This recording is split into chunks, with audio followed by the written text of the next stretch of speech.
Bienvenue dans ce 3 minutes pour expliquer le zen. Nous sommes toujours avec le Kyosanmai.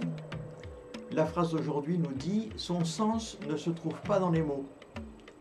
Il évolue au fil des occasions. Ému, et vous voici au fond d'un trou. En contradiction, et vous voilà hésitant.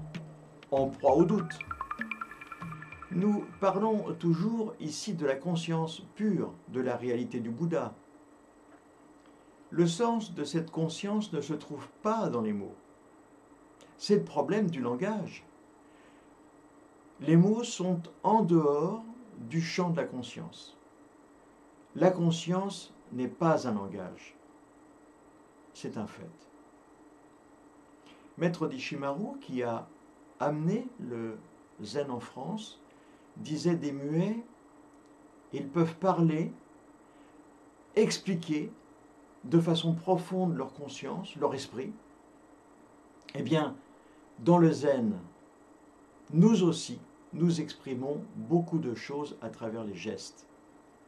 Dans la dernière vidéo, je vous ai parlé des gestes et de la ritualisation. Si nous sommes esclaves des mots, nous dit une autre traduction, nous tomberons dans un trou. Si nous sommes contre la vérité primordiale, nous arriverons alors dans une impasse.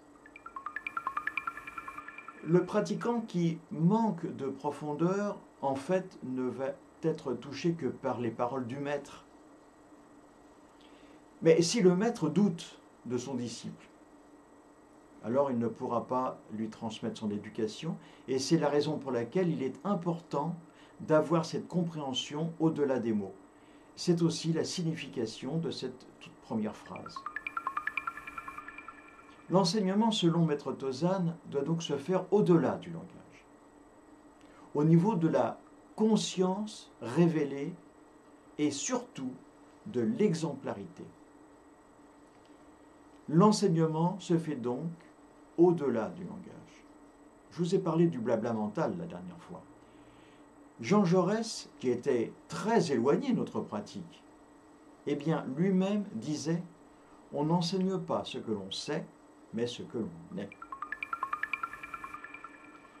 Le sens de la conscience pure ne peut donc pas se trouver dans les mots.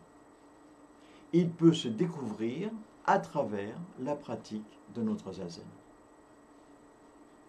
Le texte nous dit que le sens évolue au fil des occasions. C'est un texte très obscur. En fonction du sens que l'on voudrait donner à cette prise de conscience, et en fonction de ce que cette découverte va toucher au fond de nous, nous pouvons effectivement tomber dans l'émotion. Tomber dans l'émotion, c'est effectivement s'engluer dans un trou. Ce trou, c'est le trou émotionnel. Si nous nous trompons sur le sens de cette découverte, une contradiction va apparaître. L'hésitation va prendre toute sa place. Aurons-nous la force de continuer dans cette direction? Aurez-vous la force d'aller dans un dojo? La conscience pure n'a pas de sens. Elle est à la fois acceptation et rejet. Elle est à la fois son approbation et sa contradiction.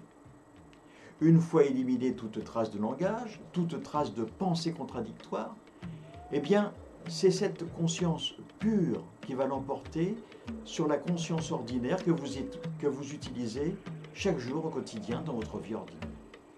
C'est une conscience duelle. Ce poème nous enseigne que nous devons cultiver la compréhension des choses, la compréhension de notre vie au-delà des mots. Voilà, c'est tout pour tout de suite. Nous nous retrouverons bientôt et en attendant, eh bien, je vous propose d'essayer d'être heureux juste pour donner l'exemple. Comme disait Jacques Prévert, à bientôt.